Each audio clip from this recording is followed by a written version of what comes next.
ሰላም አንቺ እንዴት ነሽ? እንዴት ነህ? አለሁኝ እግዚአብሔር ይመስገን። ዛሬ አግኝቼሽ የሆነ ጥያቄ ልጠይቅሽ ፈልጌ ነበርና እዚህ ምድር ላይ ብታጪው የሚከብድሽ ነገር ምንድነው? ልጅሽን ሚጣ። ኦኬ እሺ።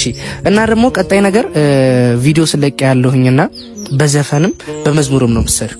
ያው እኔ ዘፈን አያካትተኝም፣ ግን የምትወጂው መዝሙር ምንድነው? ካህኔ የሚለው ካህኔ እንደመልከ ጸድቅ ነው። ያ በጣም ወደ ካህኔ እንደመልከ ጸድቅ ካህኔ የዘላለም ሹም ነህ ካህኔ እንደመልከ